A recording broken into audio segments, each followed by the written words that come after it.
Chapter 1. Stratford Beginnings, 1564–1582. William Shakespeare entered the world in the early spring of 1564, in the market town of Stratford-upon-Avon, Warwickshire.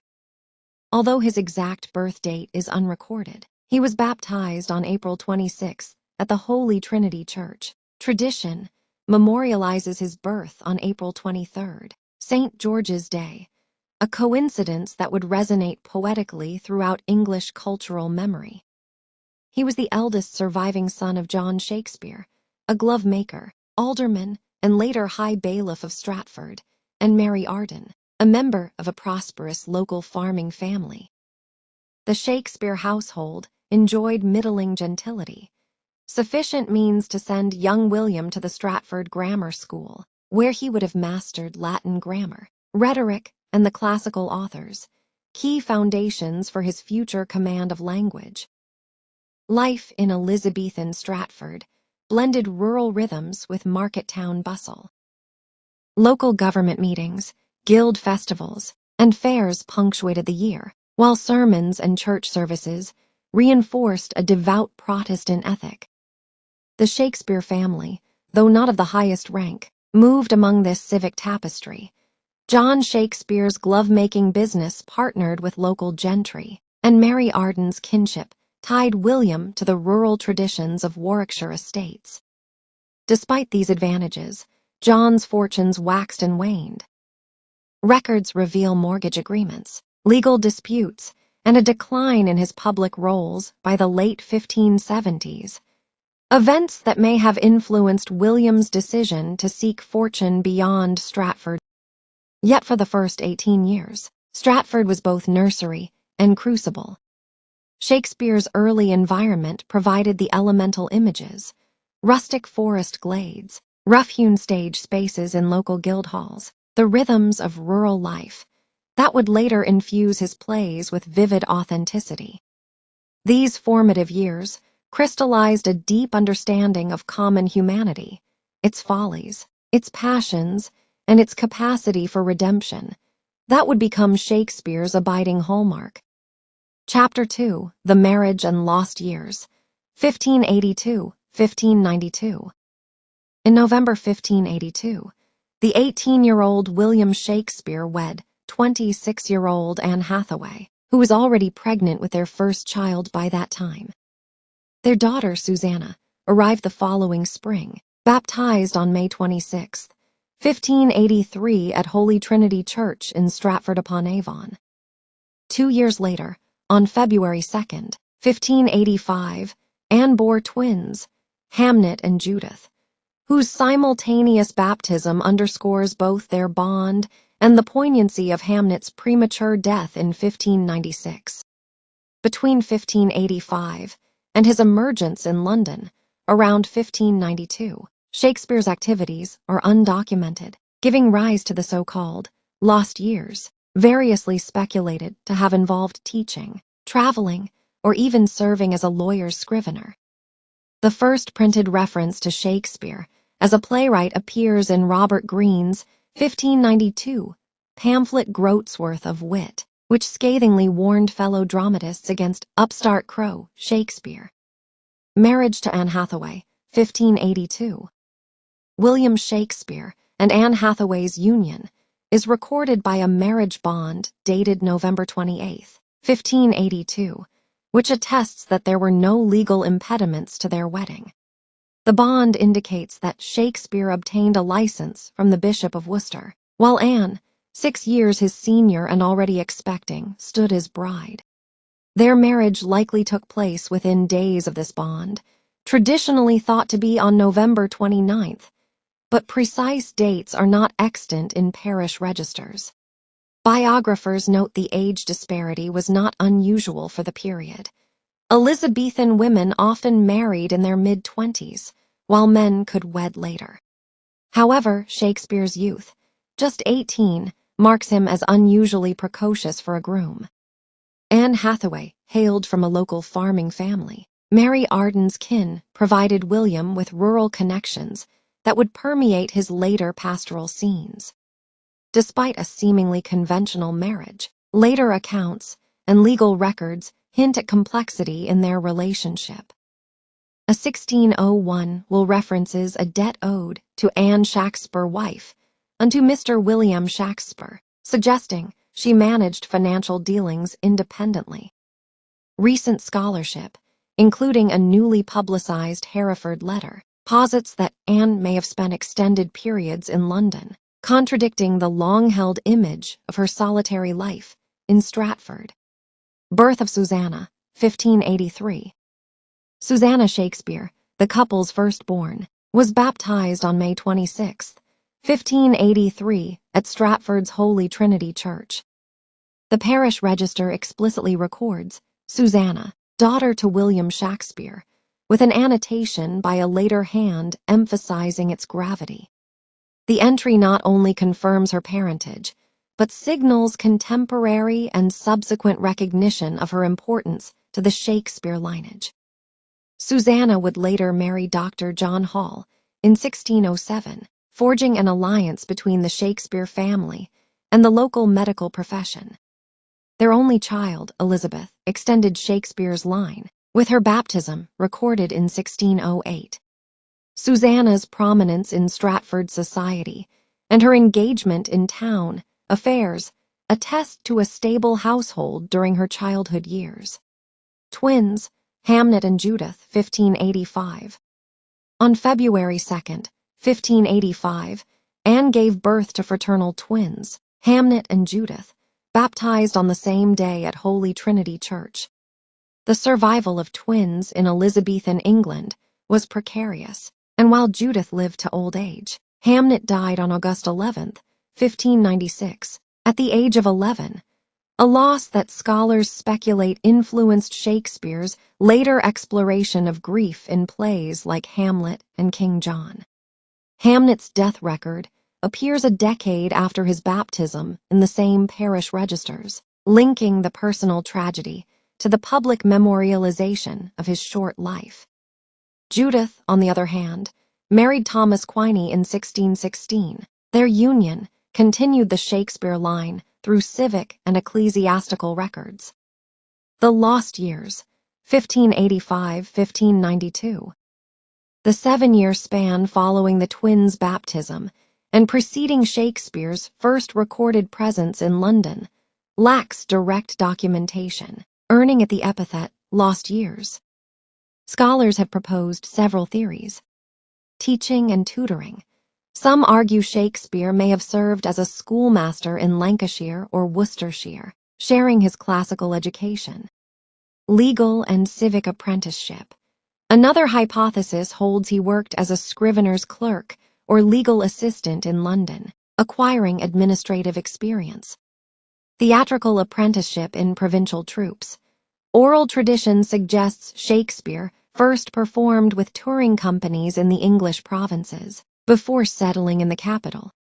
E.A.J. Honigman's controversial 1985 theory posits Shakespeare's service to a recusant Catholic family in Lancashire, implying both religious sympathies and mobility.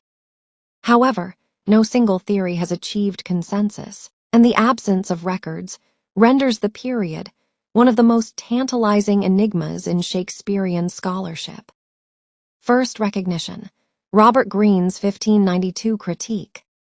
The earliest surviving reference to Shakespeare as a playwright appears in Robert Greene's pamphlet Greene's Groat's Worth of Wit, published posthumously in 1592.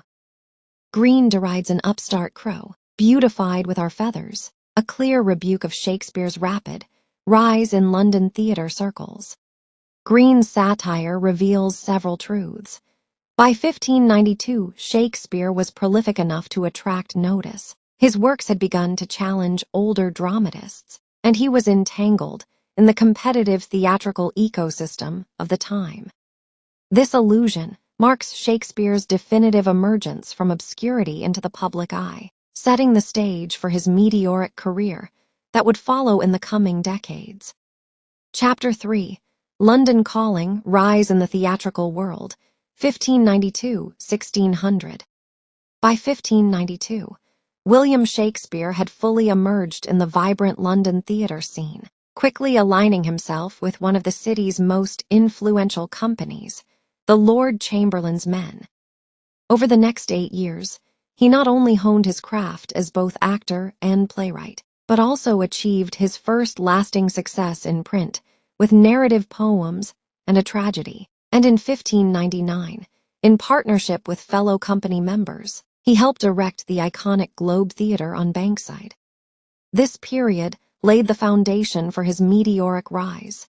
He became a sharer in his company, authored widely performed plays, and co-owned the playhouse that would become inseparable from his name.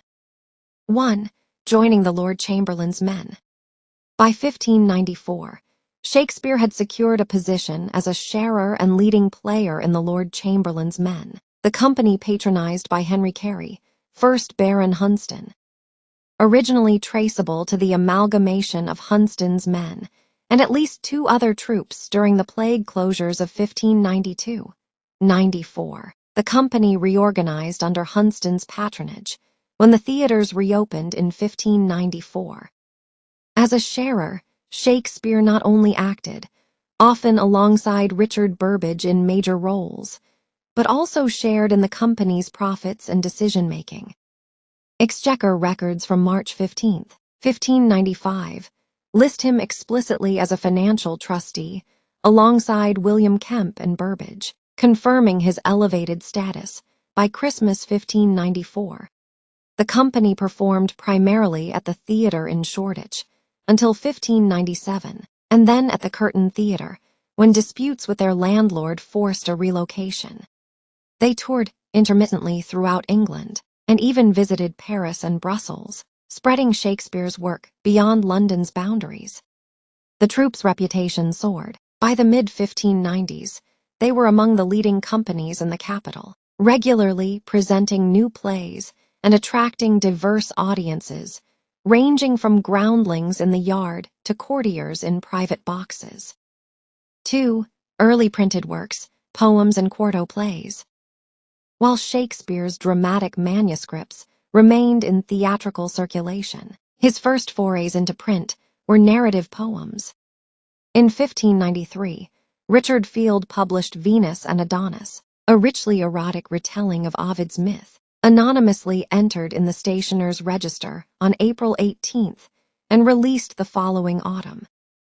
This narrative poem was an immediate bestseller. Contemporary diaries note its purchase on June 12, 1593, and it went through multiple reprints during Shakespeare's lifetime.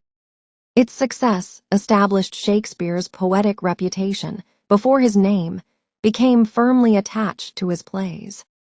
Shakespeare's first play to appear in print was Titus Andronicus, issued in quarto in 1594, and surviving in only one known copy. The quarto carried no author's name, only the imprint of the Earl of Pembroke's men among the acting companies, but it demonstrated that his tragedy was popular enough to warrant publication. This grisly revenge drama anticipated the thematic boldness of his later tragedies and showcased an early mastery of verse and stagecraft. 3. Building the Globe Theatre. By the late 1590s, conflicts with theatre landlords threatened the company's stability. In December 1598, unable to renew the lease on the theatre in Shoreditch, James Burbage's sons and 10 workmen dismantled its timbers over the Christmas recess. These beams were secretly transported across the Thames to Bankside, where new land leased from Sir Nicholas Brend provided the site for a custom-built playhouse. Construction proceeded swiftly.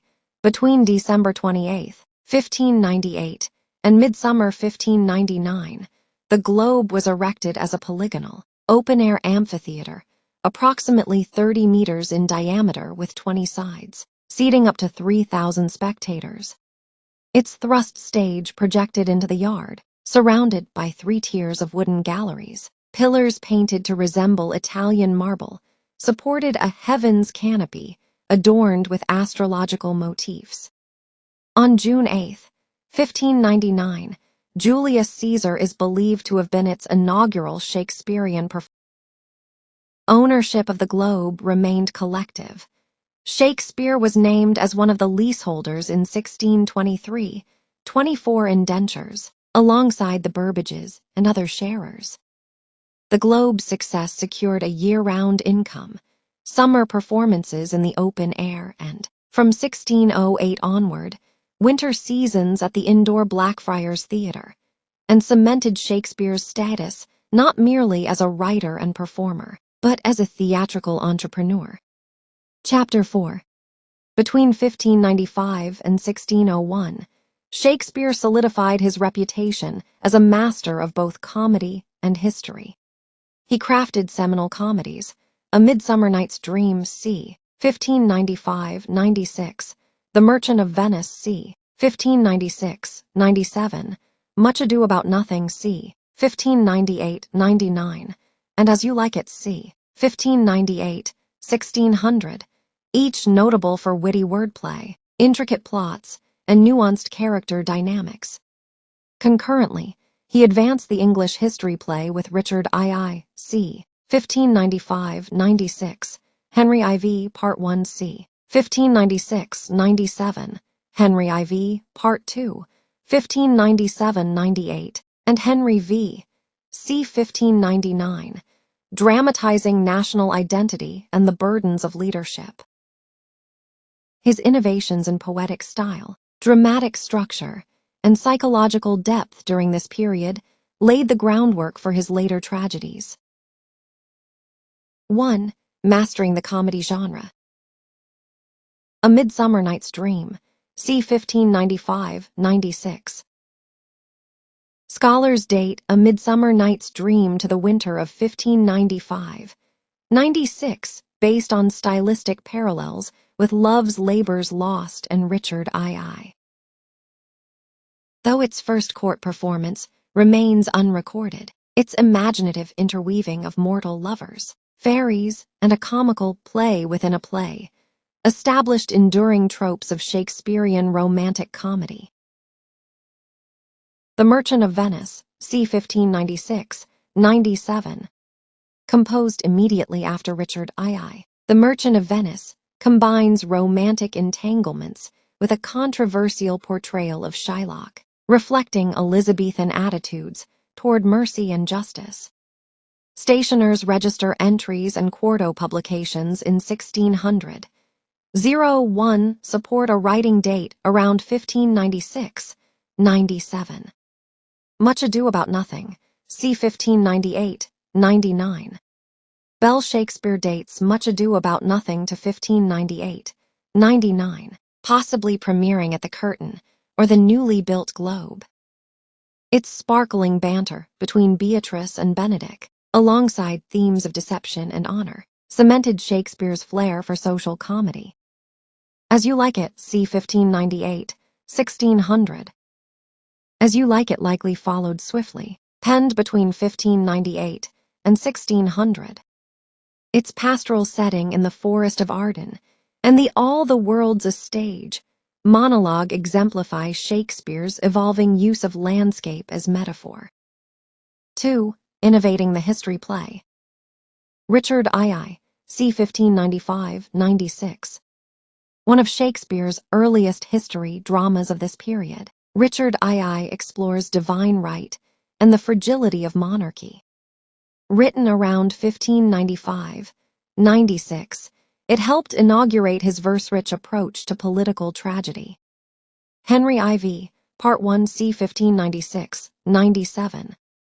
Henry IV, Part 1 deepened Shakespeare's political commentary by contrasting King Henry's regal burdens with Prince Hal's roguish exploits. Composed circa 1596-97, the play's success led to its printing in quarto in 1598. Henry IV, Part 2, 1597-98. Written soon after its predecessor, Henry IV, Part 2, 1597-98, continues the narrative of succession and explores themes of honor, mortality, and redemption, notably through Falstaff's poignant decline. Henry V, c. 1599. By 1599, Shakespeare culminated his Henriad with Henry V, celebrated for its rousing scent. Crispin's day speech, an exploration of national identity. Evidence suggests it inaugurated performances at the Globe Theatre in 1599. 3. Dramatic and poetic innovations. During 1595-1601, Shakespeare refined blank verse, integrating rhythmic flexibility to heighten emotional expressiveness. His comedies balanced witty repartee with profound insights into love, identity, and social norms, while his histories melded poetic grandeur with vivid character study. The period's breadth, from mischievous fairies to royal courts, demonstrates Shakespeare's unparalleled range and presages his later tragedies' psychological depth. Chapter 5. Dark Turns: The Great Tragedies, 1600-1608. Between 1600 and 1608, Shakespeare reached the apogee of his dramatic power, crafting 4 of his towering tragedies, alongside the late political epic Antony and Cleopatra. Each work explores ambition, betrayal, madness, and mortality through profound psychological insight and poetic intensity. Hamlet, c. 1600, 01, redefined revenge drama with existential depth. Othello, c. 1603, 04, exposed the destructive force of jealousy. King Lear, c. 1605, 06, confronted filial ingratitude and cosmic disorder. And Macbeth, 1606, dramatized unchecked ambition under the shadow of prophecy. Finally, Antony and Cleopatra, c. 1606, 07, fused political intrigue with epic romance to underscore the human cost of imperial power. 1. Hamlet, c. 1599, 1601. The tragedy of Hamlet, Prince of Denmark, is widely dated between 1599 and 1601, with a Stationer's Register entry in 1602 confirming its popular stage presence. Shakespeare's longest play, Hamlet, centers on Prince Hamlet's quest to avenge his father's murder by his uncle Claudius, weaving in philosophical soliloquies that probe existence, action, and mortality. Its articulation of grief, oh that this too solid flesh would melt, and the famous to be, or not to be, meditation have become cornerstones of Western literature. 2. Othello, c. 1603, 1604. Written around 1603, 04, the tragedy of Othello, the Moor of Venice, portrays Othello's descent from noble general to jealous murderer, manipulated by the duplicitous Iago. First performed by the King's Men at the court of James I on November 1, 1604, its exploration of racial otherness and the corrosive power of doubt registers with modern force.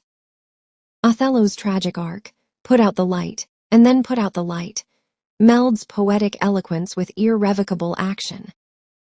3. King Lear, c. 1605, 1606.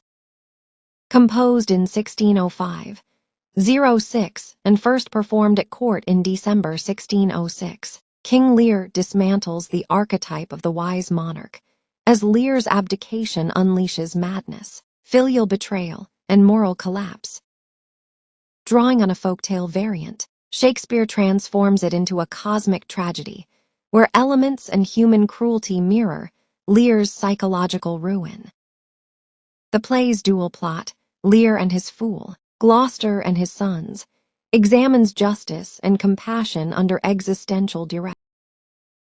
In the final phase of his career, circa 1608 to 1613, Shakespeare turned toward the so-called late romances, a group of plays that blend tragic intensity with comic resolution and often feature themes of loss, redemption, and the supernatural.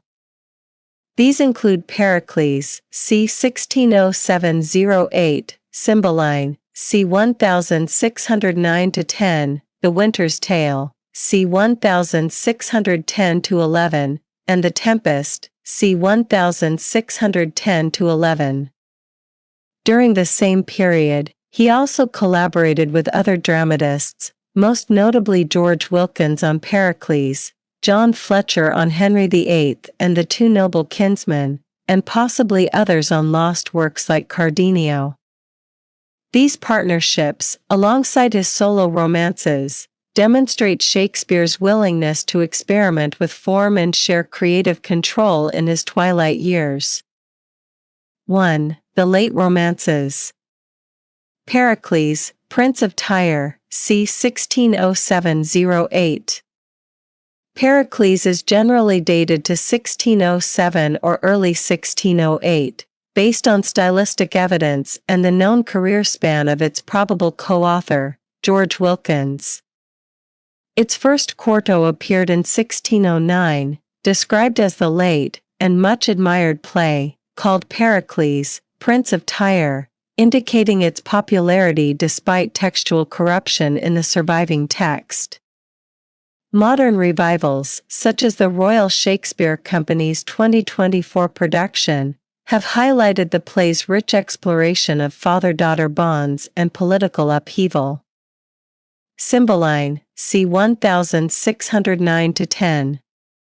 Scholarship places Cymbeline among the romances composed circa 1609-10, alongside Pericles, The Winter's Tale, and The Tempest. The play weaves together court intrigue, pastoral scenes, and mythic elements, ending with a series of recognitions and reunions that typify Shakespeare's late tragicomedies. The Winter's Tale, c. 1610-11. The Winter's Tale is thought to have been written and performed around 1610-11, as one of his final solo plays.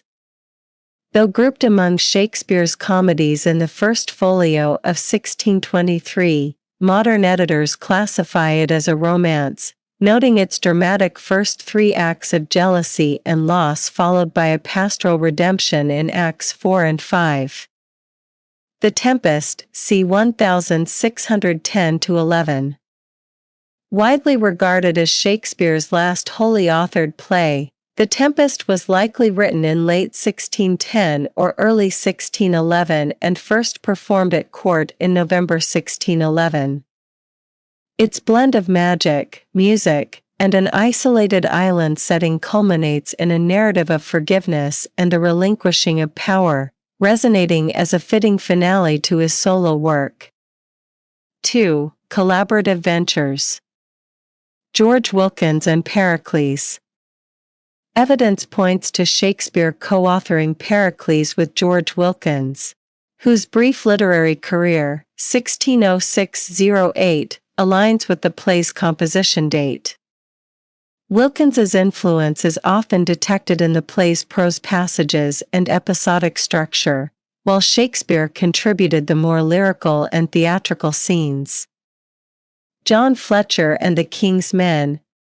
After The Tempest, Shakespeare partnered with John Fletcher, his successor as principal dramatist for The King's Men, on at least 2 extant works.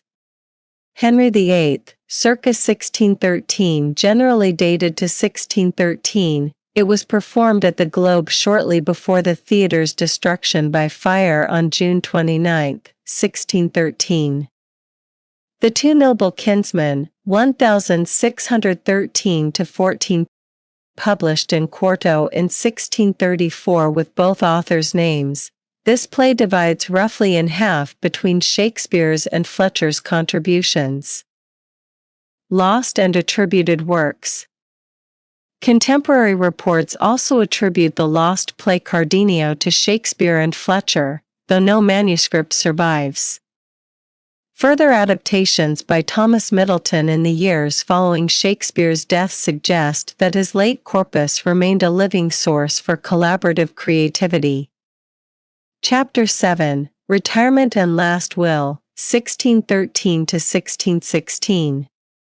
Around 1613, at approximately age 49, William Shakespeare retired from active playwriting and returned to Stratford-upon-Avon to manage his growing business interests and spend time with his family. He had already purchased New Place, the second largest house in Stratford, in 1597 and later acquired additional properties, including farmland and tithes, securing his status as a substantial local landowner. On March 25, 1616, he signed his last will and testament, bequeathing the bulk of his estate to his elder daughter Susanna and her husband, Dr. John Hall, and famously leaving his wife my second best bed. Shakespeare died on April 23, 1616, St. George's Day, and was interred 2 days later at Holy Trinity Church, where a memorial monument bears an epitaph that has inspired generations of visitors. 1. Retirement to Stratford, circa 1613. By 1613, Shakespeare had largely ceased writing for the stage, handing creative leadership of the King's Men to his protégé John Fletcher. He withdrew from London's theatrical tumult and resettled at New Place in Stratford, focusing on the administration of his real estate, agricultural leases, and municipal investments. His retirement allowed him to oversee his properties personally, participate in town governance, and cultivate his civic reputation as one of Stratford's leading gentlemen. 2. Property and business interests. Shakespeare's most notable acquisition was New Place, which he purchased in 1597 for £60, an indication of his prosperity by that date.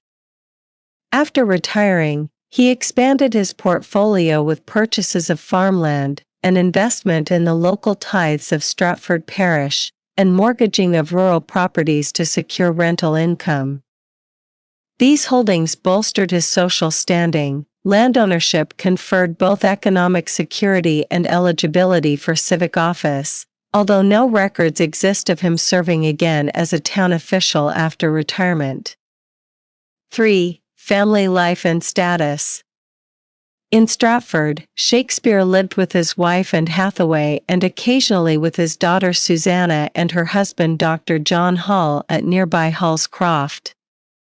Recent discoveries suggest and may have been more actively involved in London financial matters than previously thought, perhaps overseeing some of Shakespeare's investments during their final years together. Despite the popular image of a reclusive retiree, Shakespeare maintained connections with former colleagues and is believed to have hosted guests, both local and theatrical, at New Place. 4. Last Will and Testament, March 25, 1616. On March 25, 1616, Shakespeare signed his will at the Prerogative Court of Canterbury. He bequeathed the majority of his real estate and personal effects to his elder daughter Susanna and her husband, Dr. John Hall, providing them with New Place and its furnishings. His younger daughter, Judith Quiney, received a smaller monetary legacy, subject to the trustee's discretion to safeguard her inheritance after her husband's at-risk financial status. Notably, Shakespeare left his wife my second best bed with the furniture, a bequest that has spurred endless commentary on marital intimacy and Elizabethan domestic custom. 5. Death and Burial, April 1616. Shakespeare fell ill in mid-April 1616 and died on April 23, 1616, his 52nd birthday by tradition and St. George's Day. His burial is recorded in the Holy Trinity Church Parish Register on April 25, 1616, listing Will Shakespeare Gent as interred in the chancel. The exact cause of death is unknown, with contemporary sources merely noting a brief illness. 6. Funerary Monument and Legacy. Inside Holy Trinity Church stands Shakespeare's funerary monument, a pale limestone relief installed in the early 1620s depicting him in a reclining pose, flanked by the inscription, "Good friend, for Yesu's sake forbear, to dig the devious tea enclosed here. Blessed be the man that spares these stones, and cursed be he that moves my bones." This epitaph has fueled both reverence and superstition, anchoring Shakespeare's physical legacy in the very church where he was baptized and laid to rest. Although proposals surfaced posthumously to relocate his remains to Westminster Abbey, they were never realized, ensuring that Stratford remains the bard's final home and pilgrimage site. Chapter 8, Posthumous Fame, First Folio and Beyond, 1623-present. In 1623, 7 years after Shakespeare's death, John Hemmings and Henry Condell compiled Mr. William Shakespeare's comedies, History's Tragedies, now known as the First Folio, preserving 36 of his plays, 18 of which had never been printed before, and establishing the authoritative text for generations of readers and performers. Its initial print run of approximately 750 copies secured Shakespeare's dramatic canon, though only about 230 survive today. Over the ensuing 4 centuries, the First Folio has inspired extensive scholarly work, driven the founding of institutions like the Folger Shakespeare Library, and fueled global translations, performances, and editions, cementing Shakespeare as a universal cultural icon. 1. The First Folio's publication and textual authority. The First Folio was published on November 8, 1623, by Edward Blunt and William and Isaac Jaggard under the title Mr. William Shakespeare's Comedies, History's Tragedies.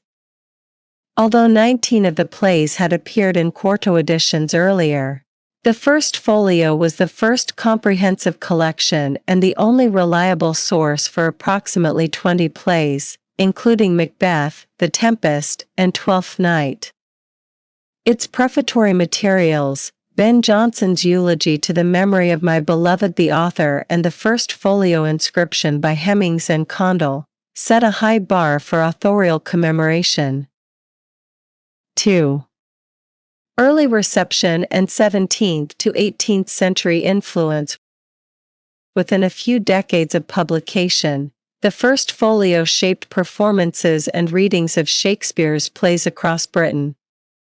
While copies were relatively expensive and primarily owned by institutions and the gentry, actors and printers used folio texts to stage new productions and issue subsequent folios in 1632, 1663, and 1685.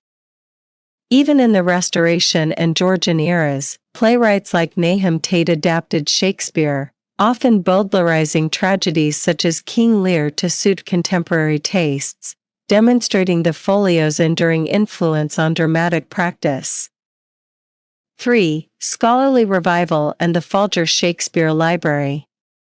Interest in Shakespeare scholarship revived in the 19th century, culminating in Henry and Emily Folger's acquisition of 82 First Folios between 1893 and 1928, which became the core of the Folger Shakespeare Library in Washington, D.C. Established in 1932, the Folger remains the world's largest Shakespeare collection, sponsoring research projects, publishing editions, and hosting residencies that have advanced textual criticism and performance studies. Recent exhibits, such as Yale's 2023 Shakespeare for All Time, continue to explore folio variants and marginalia, deepening our understanding of early modern print culture. 4. Global performances, translations, and digital access. Shakespeare's works have transcended linguistic and cultural boundaries. By 2012, his 37 plays had been performed in 37 languages at London's Globe to Globe Festival, and overall translations now exceed 100 languages. Digital humanities initiatives, like the open-source Shakespeare database and the Malone Society's Early Modern Drama Online, provide free, searchable texts based on folio editions, democratizing access for scholars and enthusiasts worldwide. 5. Modern editions, auctions, and cultural impact. Fine press and academic publishers routinely revisit the first folio to produce facsimiles and annotated editions, while private collectors drive market interest. In May 2025, a complete set of the first 4 folios was estimated to fetch up to $6 million at Sotheby's, underscoring the enduring value of these 17th-century artifacts. At the same time, innovative editions, such as the children's adaptation released in 2023 by the Shakespeare Birthplace Trust, aim to introduce young readers to Shakespeare's plays through illustrated, abridged formats. 6. Ongoing discoveries and future directions. Discoveries of lost or damaged folio copies continue to emerge. As seen in Durham University's 2010 return of its stolen first folio and a rare find in a small French library, each offering fresh avenues for bibliographic research. Meanwhile, collaborative digital projects, interdisciplinary performance studies, and debates over authorship and editorial practice ensure that Shakespeare scholarship remains dynamic, securing the bard's relevance for generations to come. Chapter 9: Myths, Mysteries, and Modern Discoveries. The Shakespearean corpus has long been shrouded in myths, from the sprawling authorship question that posits Francis Bacon, Edward de Vere, Christopher Marlowe, or even collective groups as the true authors, to the tantalizing glimpses of lost works like Cardenio. Recent scholarship has traced seeds of doubt back to Francis Mears's 1598 anthology, while modern stylometric analyses deploy computational methods to parse Shakespeare's linguistic fingerprints. Simultaneously, archivists and rare book librarians continue unearthing fragments of Shakespeare's life and texts, from a charred first folio leaf to a 17th-century manuscript copy of Sonnet 116, underscoring that, for centuries on, the bard still yields new secrets. 1. The Shakespeare authorship question. The argument that someone other than William Shakespeare of Stratford wrote the plays and poems attributed to him originated in the 19th century but finds echoes even in Shakespeare's lifetime. Early modern skepticism surfaces in Francis Mears's 1598 Pilatus Timea, where subtle wordplay and allusions suggest he may have believed Aristonymus, a pseudonym for Edward de Vere, the 17th Earl of Oxford, to be the true author. Proponents of the Oxfordian theory argue that de Vere's aristocratic education and courtly experiences better suit the play's erudition, while Stratfordians counter that Shakespeare's documented theatrical career suffices to explain his oeuvre. Alternative theories propose Francis Bacon as a cryptic cipher author or even a group of writers, including Bacon, de Vere, Roger Manners, Mary Sidney, Christopher Marlowe, and others, as co-creators of the plays. The theory that Marlowe survived beyond his reported death in 1593 and ghostwrote plays sometimes attributed to Shakespeare has gained cultural traction, though most scholars find the evidence circumstantial. 2. Lost works and recoveries. Among Shakespeare's lost plays, the history of Cardenio stands foremost, entered in the 1653 Stationer's Register as a collaboration with John Fletcher. It was performed circa 1613 but no text survives. Rare fragments and paraphrases collected by later playwrights like Louis Theobald have fueled reconstructions, but the play's full restoration remains hypothetical. Other ephemeral works, such as Love's Labours I and early collaborations, are known only through fleeting references. The ongoing Shakespeare Documented initiative at the Falter Shakespeare Library continues to uncover municipal records, legal documents, and personal letters that refine our understanding of these vanished texts. 3. Modern stylometric and digital research. Contemporary stylometric studies apply computational algorithms to quantify Shakespeare's linguistic style. By analyzing engrams, collocations, and function word frequencies, researchers differentiate Shakespeare's solo passages from those he likely co-wrote with Fletcher or Wilkins. Such work has validated authorship in disputed sections of Henry VIII, The Two Noble Kinsmen, and peripheral texts, showcasing the precision of 21st-century digital humanities. Open access platforms, like the Malone Society's Early Modern Drama Online and the open-source Shakespeare database, offer searchable, annotated texts, enabling global scholars to conduct stylometric and textual criticism experiments without physical folio access. 4. Archival discoveries and folio finds. Rare book curators periodically announce startling finds.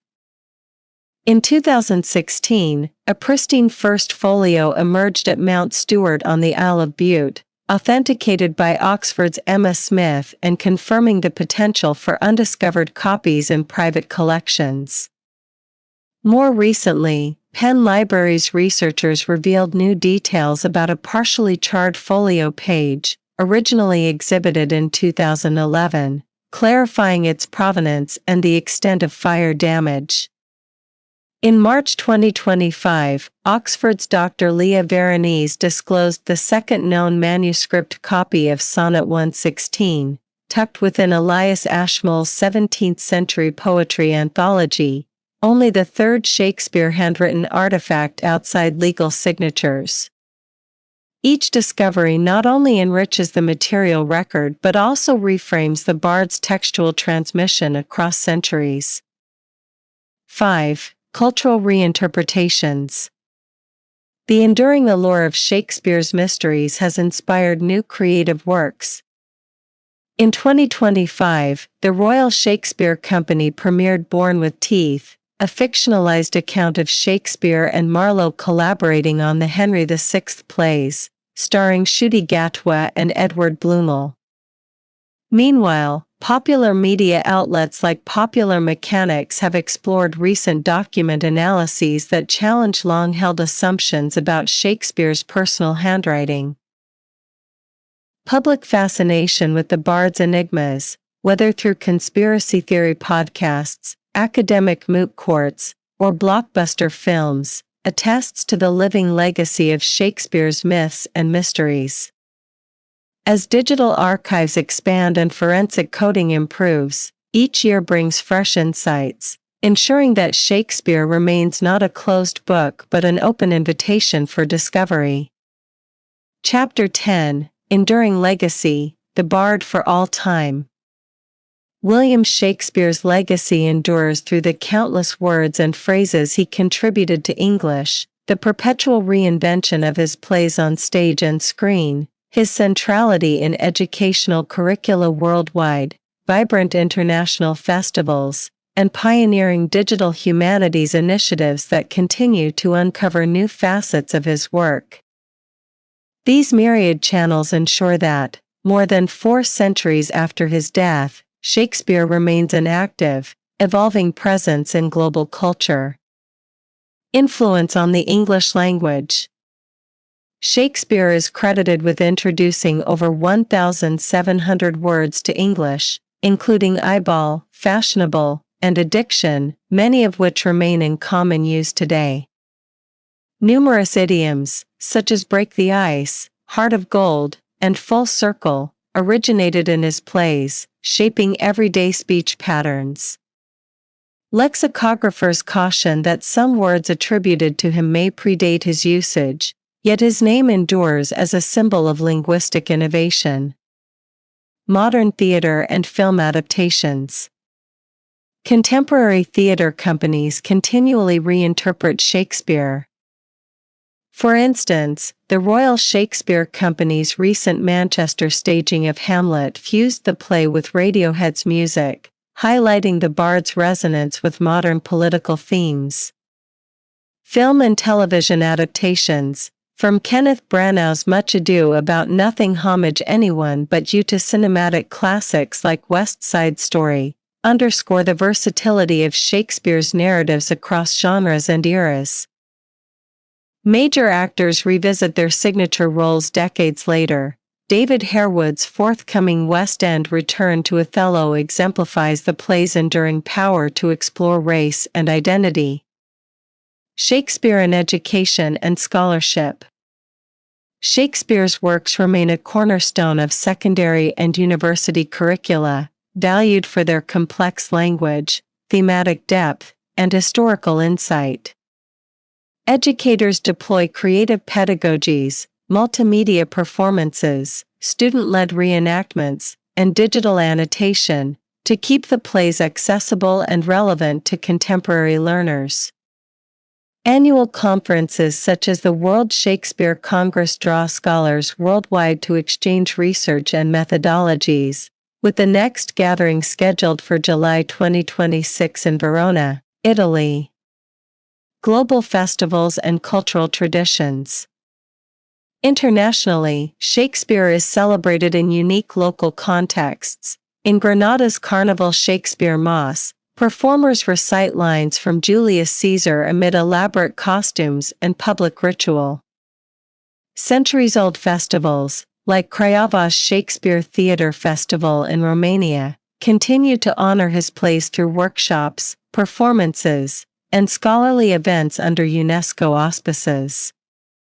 Such gatherings reinforce Shakespeare's role as a shared cultural heritage, transcending national and linguistic boundaries.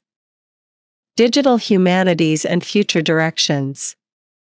Projects like Connecting Shakespeare, a collaboration between the Falter Shakespeare Library and the Digital Humanities Institute, offer federated semantic searches across digitized archives, revolutionizing access to primary texts. Open access platforms, the Shakespeare Collab and Early Modern Drama Online, enable scholars and enthusiasts to perform stylometric analyses, reconstruct lost plays, and annotate texts collaboratively. Emerging discoveries, from newly authenticated first folio leaves to manuscript copies of sonnets, attest that digital and forensic methods will continue to reshape our understanding of the bard for generations to come.